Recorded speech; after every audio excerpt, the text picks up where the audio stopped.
Velkommen til del 2 af denne korte film om en introduktion til kommunikation og service via sociale medier.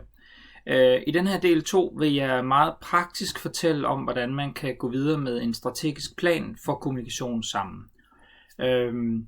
En af de mest almindelige, meget sådan generelle måder at gøre det på, det er egentlig at lave en plan, hvor man forholder sig til nogle meget bestemte variabler, nogle meget bestemte elementer, som man skal anvende i, jeg vil sige, næsten hvilken som helst slags plan.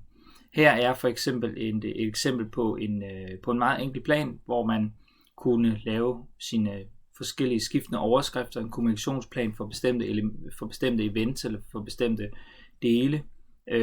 Her kan man beskrive, hvad det er for en målgruppe, man arbejder sammen med, hvad det er for nogle mål, man har med den kommunikation, man arbejder med, hvad ens budskab er, hvilken specifik kanal, man arbejder med, altså social mediekanal, og hvornår visse dele er vigtige at få ud. Det er selvfølgelig datoer og den slags, men det kunne også være, at det var noget, der relaterede sig til højtider, til forskellige events eller forskellige andre begivenheder, som var væsentlige.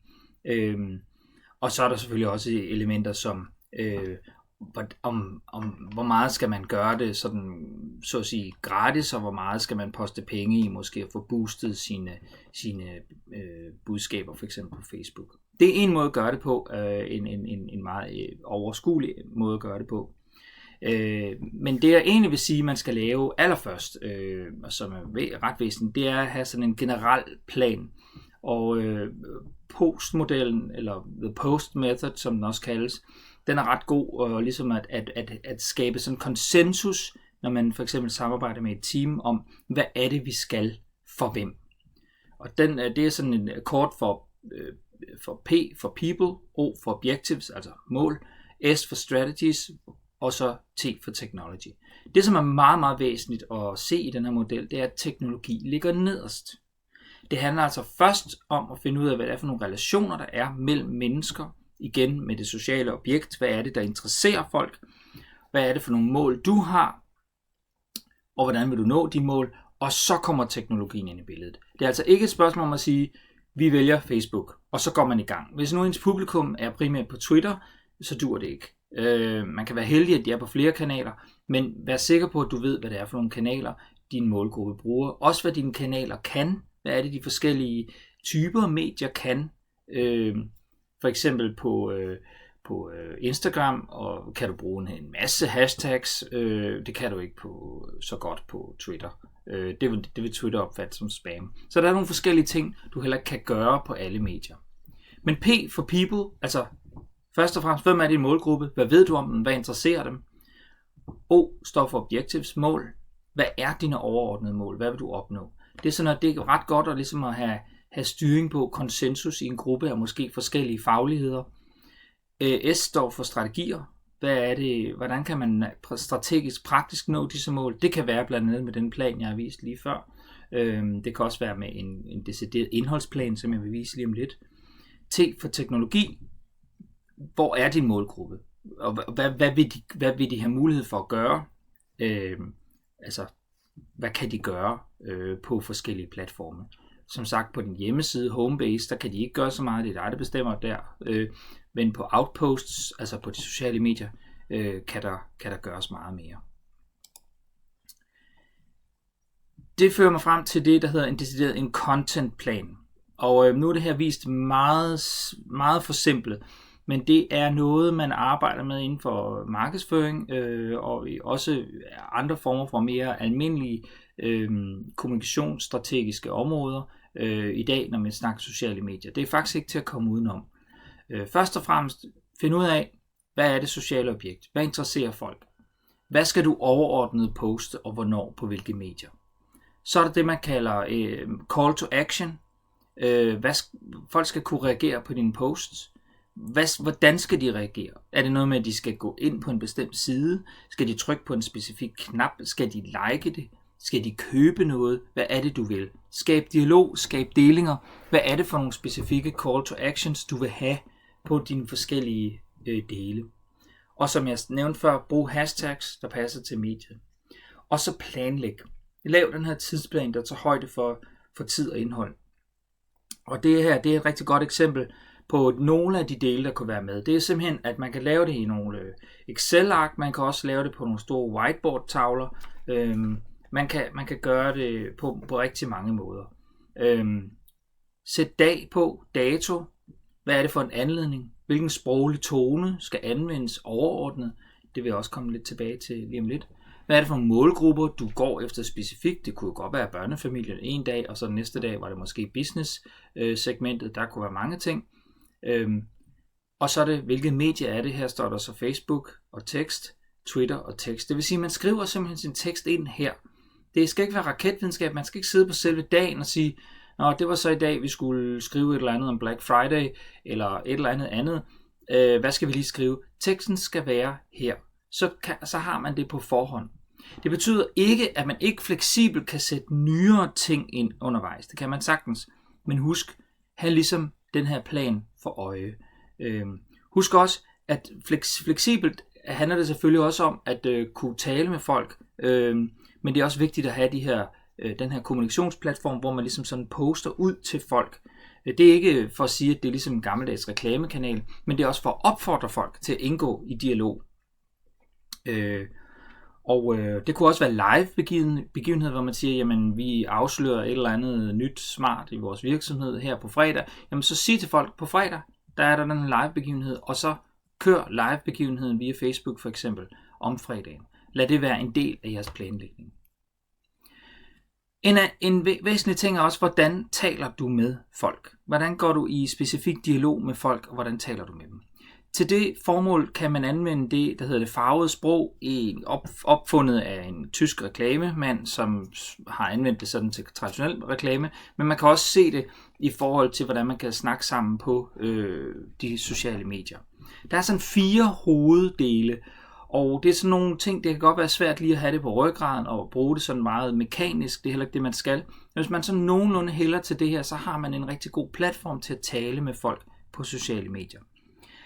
Når man taler det blå sprog, så er man faktuel. Det vil sige, at man fokuserer på tal, datoer, præcisering og information. Det er noget, mange mennesker har brug for. Især i det her tider, hvor vi taler om det, vi kalder zero moment of truth.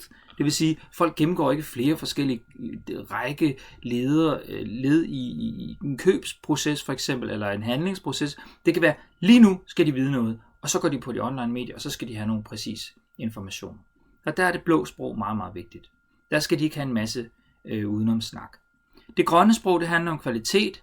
Det er der, hvor man ligesom kredser om garanti, aftaler. Det kan også være noget med traditioner og orden. Det gule sprog, det er oplevelsesrigt og udadvendt. Det kan være, hvis man er i dialog med et segment, med en målgruppe, som man ved, man godt kan tale med på en bestemt måde omkring, altså være ironisk og sjov og spontan, så gør det. Altså, vær naturlig. Kend din målgruppe. Det røde sprog, det er det empatiske sprog. Hvis folk melder sig med et problem, jamen, som jeg nævnte tidligere i den første del af det her oplæg, jamen, så fokuser på altså at have en forståelse for folks problemer. Og på følelserne, som de oplever til andre, og svar med varme og åbenhed. Er folk oppe i det røde felt, jamen så sig til dem, det er dumt at diskutere det her i tråden. Lad os gå ud og så snakke om det på en privat besked, eller have et telefonnummer, ring lige til mig, så de får et rigtigt menneske i røret. Så I ikke sidder på en lang Facebook-tråd, og det bliver vildt akavet og pinligt med en ophedet diskussion der. Her er nogle eksempler som fra nogle rapporter fra multimediedesign-uddannelsen, hvor nogen anvendte det her til et specifikt projekt. I kan se, hvordan det virker. Der er en, der spørger her, hvor kan jeg købe 2 billetter til et par gode pladser? Så svarer teateret her, billetterne sælges på vores hjemmeside. Vi laver også gavekort, hvis det er interessant. Billetterne blev sat til salg i går onsdag, så må ikke du kan finde de gode pladser, du vil have. Den sidste tone er mere udadvendt og rar, så det kan man sige, det falder under kategorien det gule sprog, og det første falder under kategorien det blå sprog, altså det faktaorienterede.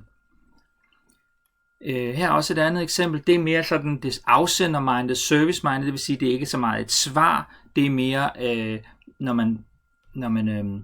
man sender noget ud. Læg mærke til den blanding af, for eksempel, der er noget, der er kvalitetsbevidst her, det grønne, der er det blå, der er det faktabevidste, og så er der det røde, som er ligesom det empatiske. Og der er faktisk alle farver her. Det er måske lidt en overfortolkning, og måske det kan man måske godt indvende, at det virker lidt mere intuitivt og enkelt, og sådan her gør man måske ikke ud, altså, mens man tænker på sådan en strategi her. Det kan meget vel være, men sådan en strategi her er også god at have i et team, hvor man kan tale om, jamen for eksempel, nu kunne man tale om, at jamen, i morgen launcher vi for eksempel vores nye kampagne med et eller andet, og der vil nok være mange spørgsmål, så kan man jo godt være enige om, her er det vigtigt at holde styr på fakta, svar folk primært med det blå sprog, lad være med at tale udenom. Det kan man jo godt have en intern dialog om, hvor man bruger det her som strategisk fagsprog. Så det her farvesprog, det er absolut også værd at tage ind i hele den service-del, hele den kommunikation, praktiske kommunikation, som kommer efter man har lavet sine strategier, sine overordnede strategier. Til sidst vil jeg sige lidt om indhold, ikke fordi det skal være sådan content marketing præget, det er sådan rigtig sådan i alle dele, men vær meget bevidst om, hvad det er, du for nogle aktiver, du anvender, når du kommunikerer med din målgruppe.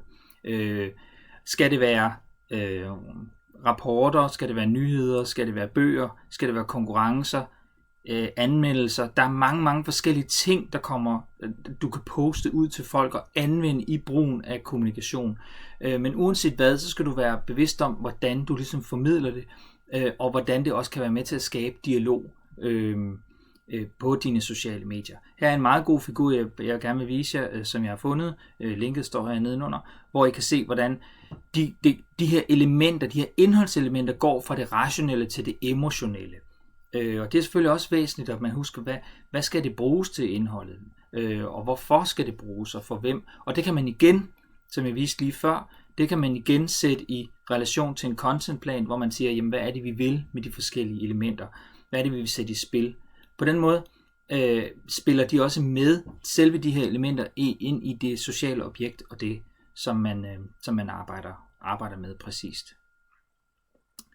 Så til sidst vil jeg bare sige, altså med en lille omskrivning af Lasswells formular, for at afrunde det hele, kan man sige, at din indholdsstrategi er en plan for mål, delmål, i samtale-relationsemner, der i praksis bruger typer af indhold og emner til mange formål, der igen er til gavn for mange slags mennesker og for dit image brand. Husk, du skal give værdi til mennesker. Du skal fortælle dem noget, de har brug for til deres specifikke problemer. Lad være med at levere en reklamekampagne, en monolog på de sociale medier. Betragt det som dialog, betragt det som et sted, hvor du også kan give værdi. Og hvis I har lyst til at studere det her emne videre, så kan jeg anbefale, at I går ud og søger på noget, der hedder Content Curation, eller kuratering. Kuratering er det helt nye. Nu har det været nyt i et stykke tid dog af 15 og 16, men det er noget af det nyeste inden for content og marketing og inden for kommunikation, at man bruger forskellige ting, hvor man er en slags kurator, der giver forskellige ting til folk, fordi der er så mange informationer og så mange elementer på nettet i dag, folk kan ikke sortere i det. Så hvis I kan være med til at give noget værdi til folk ved at sortere i det, være kuratorer, så er det også rigtig, rigtig godt. Så det vil jeg bare anbefale, at det også er måske noget, I tænker i, at kan give nogle af de her dele til folk, også måske i forhold til et socialt objekt, i forhold til noget af det, som man skal arbejde med. Men summa summarum, altså have en overordnet idé, være bevidst om det image, du har i din virksomhed, hvordan du skal kommunikere det ud, have en overordnet strategi, arbejde i praksis med, hvornår du skal poste de her ting, arbejde i praksis med, hvordan du skal tale med mennesker. Så kan det ikke gå helt galt.